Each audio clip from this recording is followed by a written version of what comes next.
최근 압구정 상구역의 건축사 선정 관련한 파행 사태를 보면서 여러 가지를 생각하게 되는데요. 무엇보다 안타까운 건 압구정뿐 아니라 많은 재건축 주민들이 어지간히 권력에 길들여졌다라는 생각이 가장 뼈아픈 것 같습니다. 귤이 회수를 건너면 탱자가 된다는 말이 있는데 우리의 경우엔 탱자가 자몽이 되고 낑깡이 되어도 인지하지 못하는 상태에서 이대로 순응해야 하는지 사업을 거부함으로써 저항을 해야 하는지 시끄럽습니다. 정부나 서울시가 언급하는 공공이라는 단어는 사유재산권의 존중을 외치는 사람들을 억누르는 만능의 치트키가 되었는데요. 오도되고 만들어진 여론을 통해서 말이죠. 단지에서 한 발만 나서면 공공의 도로이니 너희들은 공공의 개입을 받아야 한다고 말을 합니다. 이런 허접한 논리가 먹히는 나라는 대한민국뿐입니다.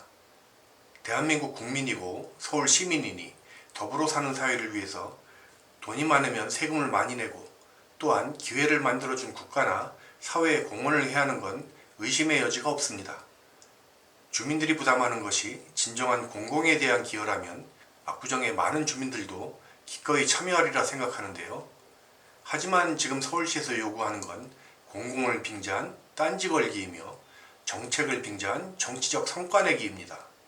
이번 사태에서 보았듯이 그 잘났다는 압구정조차 조합이나 건축사무소가 서울시에 가서 빌어야 한다는 웃지 못할 일부의 공감대가 형성될 정도이니 서울시의 어깨에 뽕이 들어갈 만도 합니다. 요즘 재건축 정책에 대해 블라인드 테스트를 한다면 이것이 어느 정당의 정책인지 구분이 쉽지 않습니다.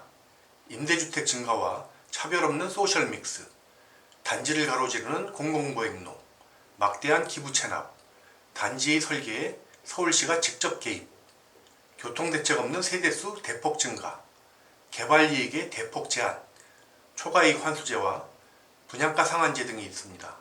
이게 누구의 정책 같으십니까? 정책만으론 이것이 좌파의 것인지 우파의 것인지 구별하는 건 불가능합니다. 오세훈 시장은 교묘하게 전임 시장이 만들어 놓은 스스로도 조악하다 했던 제도를 협상의 지렛대로 사용하거나 그런 제재를 원하는 사람들의 표심을 의식하는 행태를 보이는데요. 전임 시장이 만들어 놓은 거니 슬그머니 편성하기가 쉽고요. 재건축 주민들의 요구사항을 찍어 누를 핑계도 되니 양손에 떡을 쥔 셈입니다. 이러한 것들은 평생을 살아온 대한민국의 장노년층에게는 생경하기 이를 데 없습니다. 공공이라는 것은 누군가를 차별해서 얻을 수 있는 게 아니지 않습니까?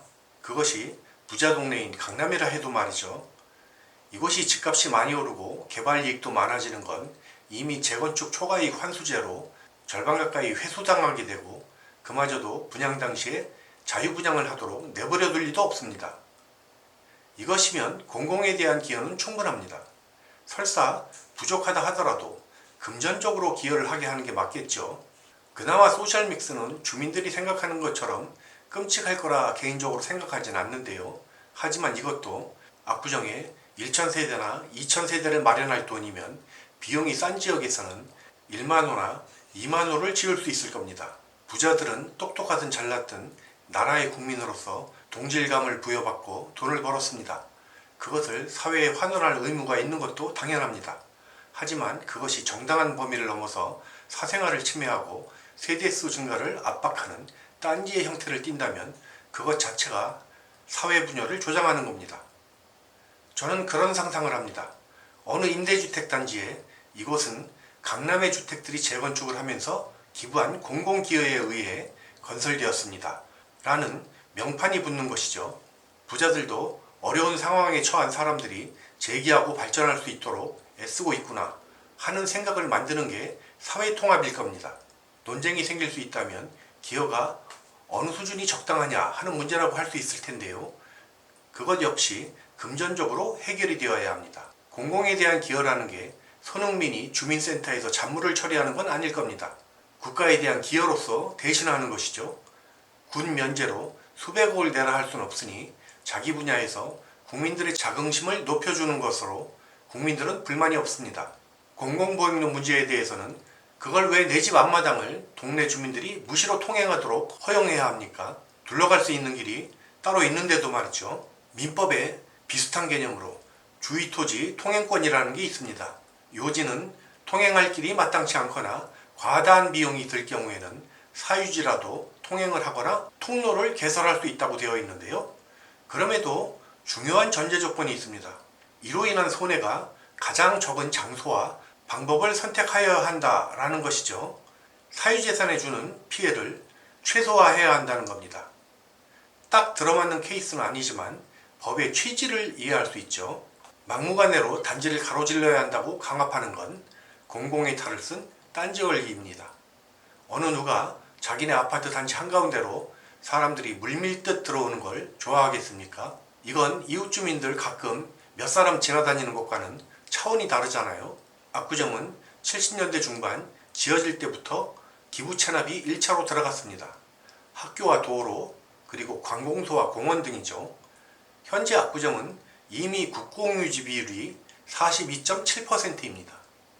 이번에 재건축되면서 줄어드는 10%를 재적용하면 국공유지 비율이 거의 절반에 가깝게 됩니다. 땅은 줄이면서 세대수를 자꾸 늘리니 주거 환경은 악화되고 교통 문제는 심각해집니다. 용적률 문제로 시끄러운데 엄밀하게 말하면 용적률이 문제가 아니라 조합원의 용적률 문제라고 할 수 있는데요. 자기 평수를 늘리는 방식은 세대수 증가를 부르지 않기 때문에 교통 악화를 동반하지 않습니다. 이것은 좋은 용적률이죠. 콜레스테롤도 좋은 거 나쁜 거 구분하던데요. 나쁜 용적률은 세대수 증가를 동반하는 용적률입니다. 조합원들의 몫이 아니죠.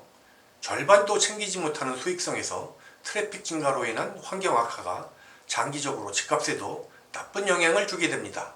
절대적인 용적률이 300%냐 360%냐가 문제가 아닙니다. 늘어난 용적률을 조합원들을 위해 쓸 수 있느냐가 문제인 것이죠. 이번 상구역 건축사 선정 사태의 파문은 쉽게 가라앉지 않을 것으로 보이는데요. 서울시에서 공모 절차 중단 지시를 내렸다 했을 때 당연히 어떤 권한이 있을 거라 생각을 했습니다. 그런 조항에 대해 정통한 일반인이 누가 있겠습니까? 기자회견까지 하고 당장 중단하게 조치를 취했다 했으면서 막상 실제로 취한 조치는 없다 하니 말문이 막혔습니다. 도대체 어떤 이유로 이런 과도함을 불러오는지 알다가도 모를 일입니다.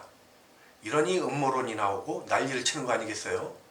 압구정의 신통기획과 지구단위 고시 과정을 보면 서울시가 매우 서두르고 있으며 준비가 덜 된 것이라는 생각이 강하게 드는데요. 서울시는 재건축이 딴지 거는 행위를 멈추고 자기 할 일이나 제대로 했으면 좋겠습니다.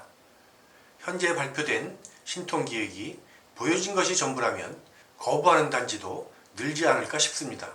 신통이 기간 단축을 최대 2점으로 내세웠지만 이미 한 것 없이 2년이 넘게 지났습니다. 기간 단축의 효과도 별무신통이에요. 시장 당선되면 일주일 안에 규제를 풀겠다던 오세훈 시장은 그 후 2년 반이 가까워오도록 압구정 지구단위 계획마저 준비가 되지 않아 6년 전의 것을 가져다 쓴다 합니다. 압구정 주민들이 그렇게 바라던 지구단위 계획의 확정 고시 말입니다. 이제와 창고에 처박혀 썩다가 곰팡내 나는 걸 가져다 쓴다네요. 현 아파트의 35층 층고 제한을 완화하겠다고 밝힌 데 이어 당선 후 일주일 안에 도시계획위원회를 열어 각종 규제를 풀겠다고도 선언했습니다. 민간 주도의 재개발, 재건축, 용적률 상향 등으로 주택을 공급한다는 겁니다. 대상지로 언급된 목동과 상계동, 여의도와 강남 등의 집값은 벌써 들썩이고 있습니다. 원인을 알게 되면 해법은 그냥 자연스럽게 나오는 거죠. 민간 주도의 재건축, 재개발 사업을 그냥 조합들이 할 수 있도록만 하면 됩니다. 그냥 조합들이 할 수 있도록만 하면 됩니다. 말하는 것으로는 재건축을 어떻게 해야 하는지는 알고 있었던 것으로 보이죠. 표리부동합니다.